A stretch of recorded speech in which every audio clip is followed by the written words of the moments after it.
Bab 007. Saya juga. Setiap pagi saya bangun jam 4, mengepel, menyapu, mencuci baju, semuanya. Saya mengerjakan semua pekerjaan, tambah Rina. Yuni juga tidak mau kalah. Saya juga sangat bekerja keras. Saya melakukan apapun yang Nona Diana perintahkan. Tapi tetap saja, Nona memperlakukan kami dengan buruk. Seperti sekarang contohnya, Nona menyuruh kami menguras kolam renang dengan ember kecil. Kami sangat tersiksa. Tangan-tangan saya sakit hiks, Yuni menangis. Jenita tersenyum miring. Mampus kamu. Rasakan berani sekali Nona yang tidak dianggap melawan kepala pelayan sepertiku.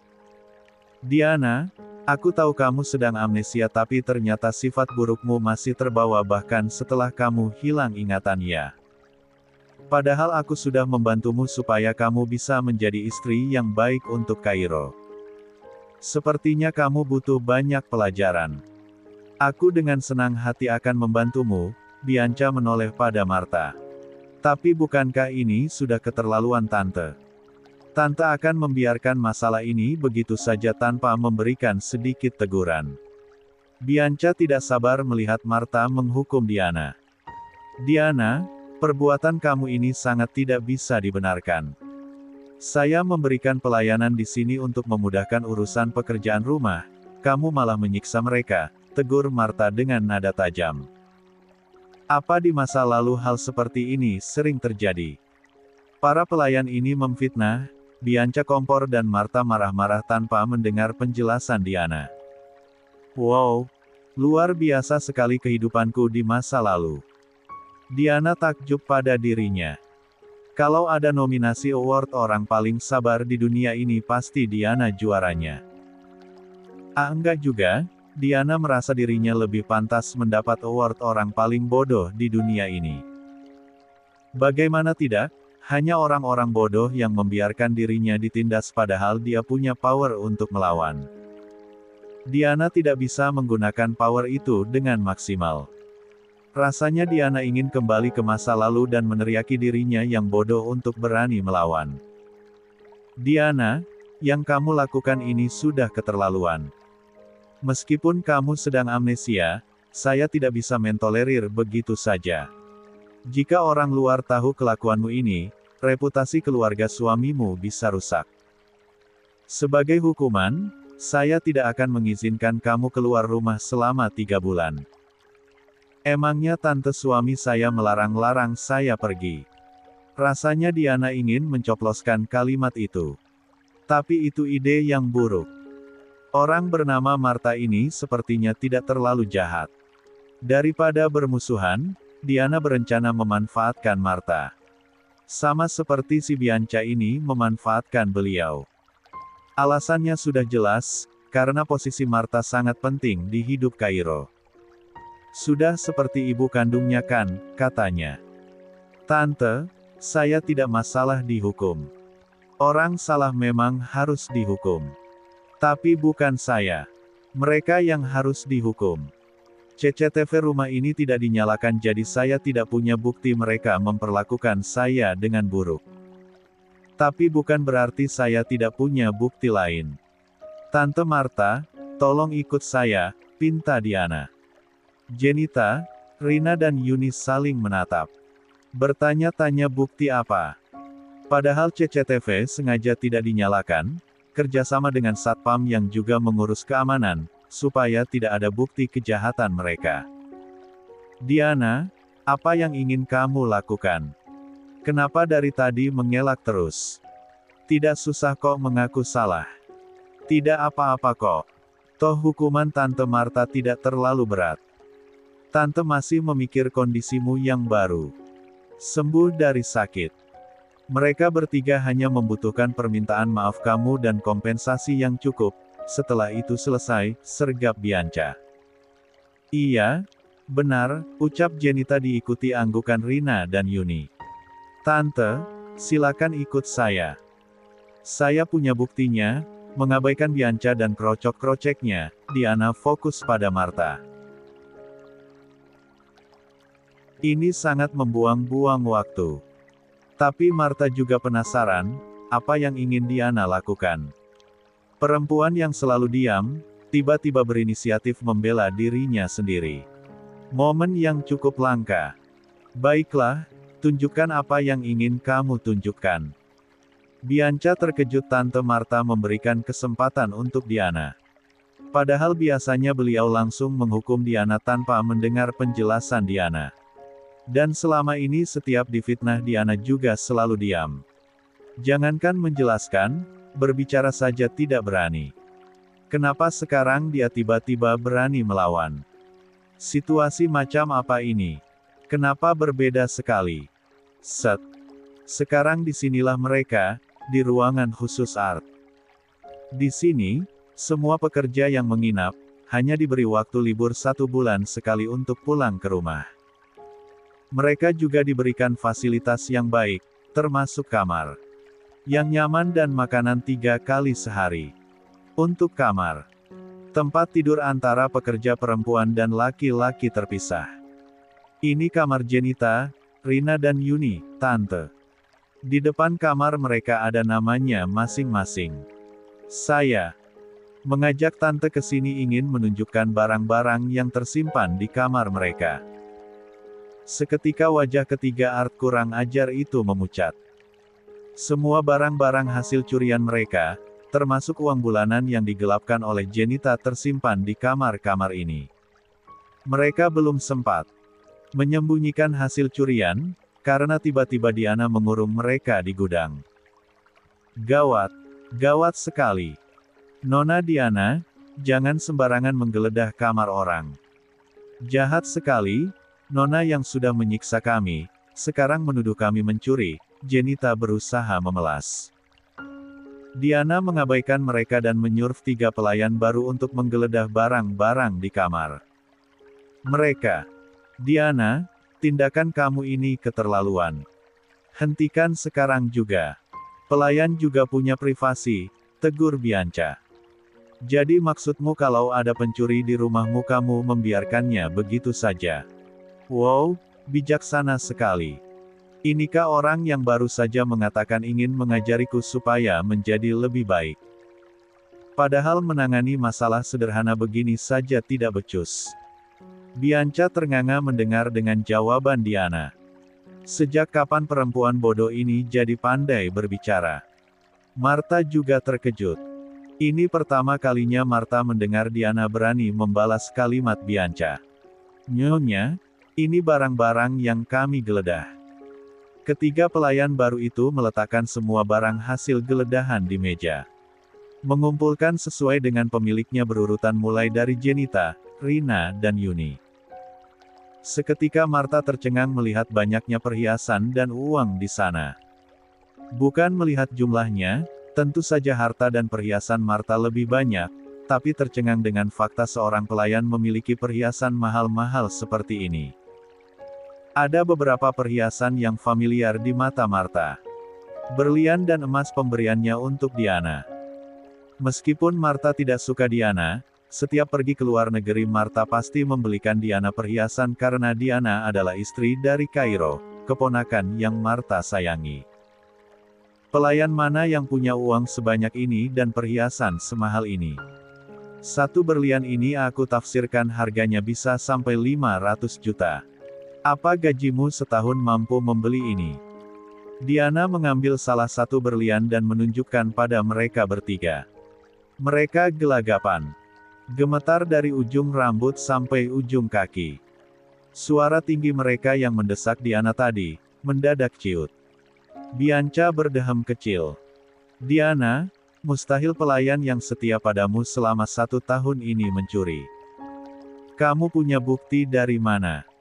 Bukti. Kedua bola matamu masih berfungsi dengan benar kan? Barang-barang ini hasil geledahan dari kamar mereka. Diana kesal dengan Bianca. Benar, kamu baru saja menggeledahnya, tapi siapa yang tahu mereka benar-benar mengambil barang ini? Bisa jadi, kamu sudah meletakkan perhiasan-perhiasan itu di kamar mereka, untuk menutupi kejahatan kamu. Yang sebenarnya, perempuan licik ini, hebat sekali bersilat lidah. Pantas saja aku di masa lalu terkenal pendiam mati kutu melawan Bianca, batin Diana geram. Benar. Nona Diana pasti meletakkan perhiasan itu di kamar kami untuk memfitnah kami, Jenita mulai berani. Iya, Nyonya jahat sekali, Rina mulai ikut-ikutan. Benar, kami tidak mencuri Nyonya, Yuni yang gemetar juga mulai membela diri. Jenita tersenyum sinis. 3 lawan 1. Tentu saja mereka yang akan menang. Oke baiklah, sepertinya sampai akhir pun kalian tidak akan mengaku. Karena aku juga sudah muak, aku akan membawa kasus ini ke jalur hukum saja. Kalian akan dihukum berdasarkan jumlah uang dan perhiasan yang kalian curi. Ngomong-ngomong, ternyata kamu yang paling banyak mencuri ya Rina. Saya sangat tidak menyangka, Diana menatap kaget Rina. Dek, Rina langsung mengamati perhiasan di meja. Seketika syok tumpukan uang dan perhiasan hasil geledahan miliknya yang paling banyak. Tidak. Hasil curian Rina tidak sebanyak itu. Berlian dan emas itu milik Jenita.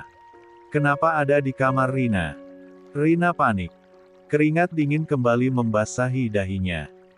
Karena kamu yang mencuri paling banyak, hukumanmu pasti paling berat, Rina, Diana terkekeh, memancing.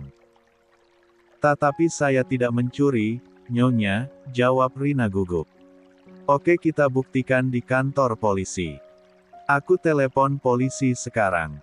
Kita lihat siapa yang akan dipenjara. Tapi kalaupun dipenjara, hukuman Jenita dan Yuni pasti ringan, karena mereka cuma mencuri sedikit. Sedangkan kamu pasti akan dihukum paling berat. Tapi kalau kalian mau mengaku lebih awal hukuman kalian pasti dikurangi. Jenita lega mendengar itu. Entah bagaimana perhiasan yang ia curi pindah pada Rina. Tapi setidaknya jika Diana si bodoh ini tetap memaksa melapor polisi, hukuman Jenita tidak akan terlalu berat. Yuni juga lega dan tersenyum. Untung saja barang curiannya sedikit. Rina semakin panik. Kesal juga melihat Jenita dan Yuni yang terlihat tenang-tenang saja padahal hasil curian mereka lebih banyak. Diana, kenapa kita harus bawa polisi? Jelas kamu yang sudah memfitnah mereka. Kamu, ampuni Sayanyonya. Kalimat Bianca terhenti saat tiba-tiba Rina berteriak dan berlutut di depan Diana. Pembantu sialan ini. Bianca geram sekali. Kenapa tiba-tiba berlutut dan memohon? Sama saja dia mengaku bersalah. Bodoh. Bodoh sekali. Padahal Bianca sudah mengambil resiko membela pelayan di hadapan Tante Marta. Tapi si pelayan ini malah, sialan. Saya bersalah Nyonya. Saya mengaku. Saya memang mencuri perhiasan dan uang Nona Diana. Tapi tidak sebanyak itu. Berlian biru dan emas berbentuk bunga itu bukan saya yang mencurinya. Itu milik Jenita. Jenita yang mencurinya, Nyonya. Rina menangis terseduh-seduh. Jenita tersentak, bohong. Saya tidak mencuri berlian itu. Kalau ada di kamar kamu, berarti kamu yang mencuri, Rina. Bohong? Rina tidak terima kesalahan yang tidak dia lakukan, dilimpahkan padanya, aku masih ingat jelas. Hari itu Nyonya Marta menghadiahkan beberapa perhiasan setelah pulang dari luar negeri untuk Nona Diana. Tapi kamu mengambilnya dan membagi perhiasan itu padaku dan Yuni, aku cuma dapat emas kecil. Sedangkan sisanya berlian biru, berlian merah dan yang lainnya kamu ambil sama Yuni. Enak saja. Aku cuma ambil kalung emasnya aja. Kalung berlian merahnya diambil sama Bu Jenita. Jangan asal nuduh kamu, Yuni tidak terima dituduh mengambil berlian merah. Tanpa sadar dia mengaku sudah mengambil kalung. Memang kenyataannya gitu kan? Kamu sama Bu Jenita yang ambil perhiasan paling banyak. Enggak. Aku cuma dapat beberapa. Bu Jenita tuh yang dapat bagian paling banyak. Dia juga menggelapkan uang bulanan untuk foya-foya. Tuan Kairo kan mempercayakan uang bulanan pada Bu Jenita, tapi Bu Jenita menggunakan uang itu untuk foya-foya. Dia diam-diam suka ke klub malam dan nyewa berondong, Yuni berkata jujur. Apa? Yunita murka, jaga mulut kamu, Yuni. Saya tidak pernah menggunakan uang bulanan yang saya gelapkan untuk ke klub malam apalagi menyewa berondong. Saya gunakan uang itu untuk keluarga saya di desa. Saya juga, Dek. Jenita langsung menutup mulutnya. Tanpa sadar dia mengaku sudah menggelapkan uang. Bohong. Bu Jenita setiap malam teleponan sama cowok-cowok dan kirimin mereka uang, aduh Yuni. Tia, aku juga sering dengar Bu Jenita panggil sayang-sayangan sama Beb Beban. Udah tua. Masih aja kecentilan. Aku yakin cowok-cowok yang Bu Jenita panggil sayang itu pasti pengen muntah, Rina nyinyir. Ubun-ubun Jenita terbakar. Marah semarah-marahnya. Mereka berdua, berani-beraninya. Dasar kalian berdua tidak tahu diri. Setiap saya mengambil uang atau perhiasan, saya juga membagikan pada kalian. Saya juga menggunakan uang itu untuk foya-foya. Kalian juga ikut menyiksa Nyonya Diana. Di rumah kalian ongkang-ongkang kaki sedangkan Nyonya Diana membersihkan rumah sendiri. Nyuci piring, nyapu, ngepel, nyiram tanaman bahkan nguras kolam renang dilakukan oleh Nyonya. Kalian pembantu tidak tahu diri sekarang malah menyalahkan saya. Jenita emosi dan mengungkapkan semuanya. Bu Jenita lagaknya udah kayak orang paling bener aja. Bu Jenita juga sama saja kan, di rumah cuma ongkang-ongkang kaki. Bu Jenita bahkan yang mengusulkan ide kita memotong anggaran makan Bu Diana sehingga setiap hari Bu Diana makan nasi dengan kualitas jelek, setiap hari makan sayur-sayuran yang sudah hampir busuk. Bahkan tidak pernah makan daging dan ayam. Semua itu ide Anda Bu Jenita. Jangan play victim, Yuni menggebu-gebu membongkar kejahatan Jenita. Kalian, Jenita geram dan menjambak rambut mereka. Rina dan Yuni tidak terima dan balas menjambak rambut Jenita. Akhirnya mereka jambak-jambakan sambil meneriaki satu sama lain. Masih terus mendesak satu sama lain dan mengungkapkan satu persatu kejahatan yang mereka lakukan pada Diana. Martha, Gisela dan pelayan baru di sana sok mendengar rentetan-rentetan kejahatan yang mereka lakukan pada Diana. Diana sendiri juga terkejut. Ternyata mereka melakukan kejahatan lebih banyak dari dugaan Diana. Cukup. Martha berteriak. Geram sekali dengan kekacauan ini. Seketika Jenita, Yuni dan Rina berhenti. Rambut mereka acak-acakan dan baju mereka berantakan. Diana tersenyum puas.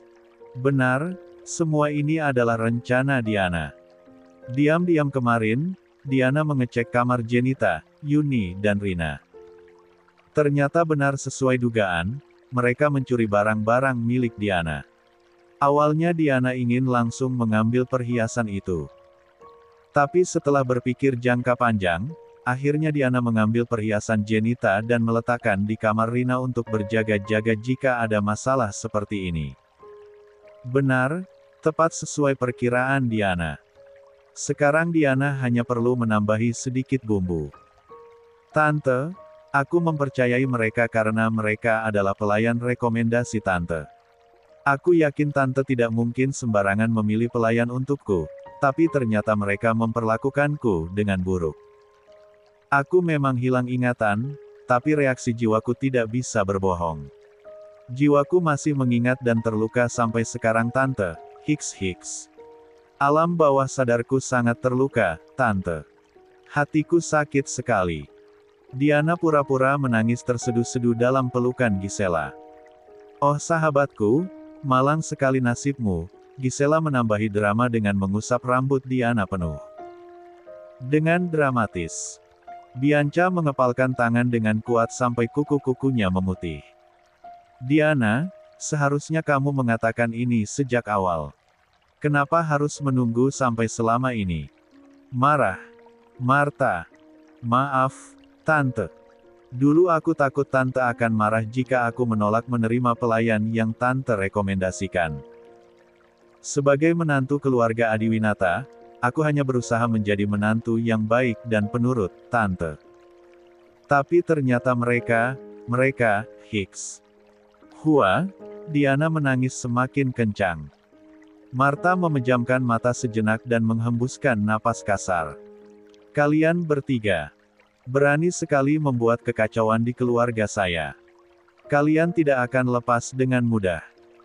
Nyonya, mereka bertiga kompak berlutut pada Marta. Maafkan kami Nyonya.